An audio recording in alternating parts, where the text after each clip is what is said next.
This is Crazy Mark here, and we're with Bill Messner-Loebs. What's up, Bill? Hey, hello world.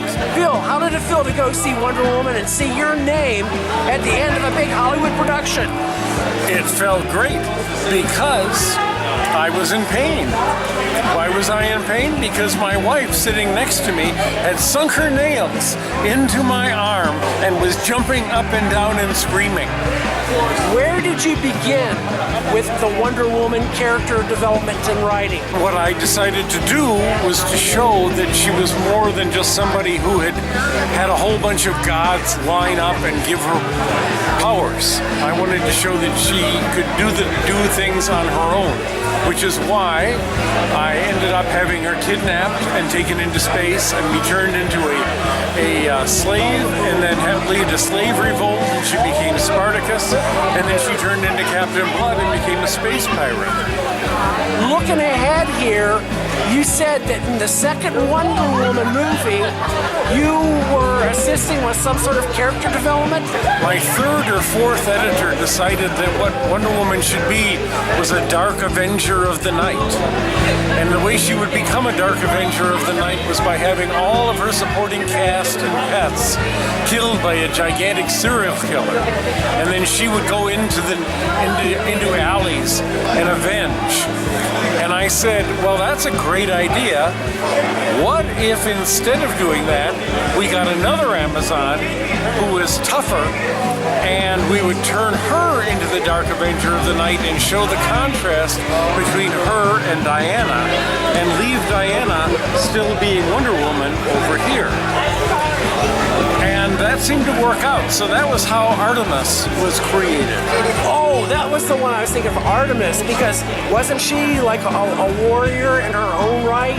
She was the result of Hippolyta deciding that Diana had not fulfilled her Wonder Woman role enough, and so they had a second contest, and Artemis won and became Wonder Woman, and then Diana got a second costume, which is always a good idea in comics, every once in a while to change the costume to make sure the audience hasn't fallen asleep.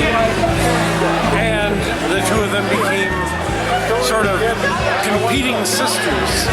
For me, the Wonder Woman will always be like the Linda Carter Wonder Woman. I always appreciated what George Perez had done. And I also like the fact that he gave her sort of Greek hair instead of this very generic, as you say, 1950s hair. That was a big part of beginning to realize who she was. Let's flash over to the romance that was going on between Wonder Woman and Batman. Does any of this pertain to like where your writing style is going to go with Wonder Woman? I think not. So you're going to keep her single and aloof? I think I'm going to keep her single. I heard someone went and created a wiki in your behalf. Tell us about it. I Googled myself to see what would pop up, and one day the Wikipedia site popped up. Now, I have not the slightest clue of how to give myself a Wikipedia page, but since I have one, and since somebody keeps adding to it as I actually do interesting things in my life,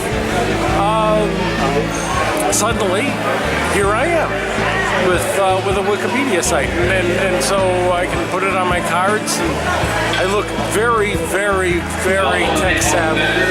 I got one more question here for you, Bill. Okay. Do you have any words of advice for any peoples out there wanting to write for like Marvel or DC Comics? I have the same advice that every professional writer will give you, which is, if you're going to write, you read. And you read a lot. And you really think about what you're reading. And then you write a lot. Somebody said that you need to pump out 100,000 words of crap before you ever actually start writing something that's good. I'm not sure if that's true, but you have to write a lot in order to be able to write. And those are my words of wisdom. Rod Serling wrote an article once, who wrote The Twilight Zone, and he said, going to be published, he said, if you are any good, you can leave all your stuff in a closet, and you will still be found at some point and published. Bill, thank you so very much for your time here. Thank for this you, Mark. interview. Meer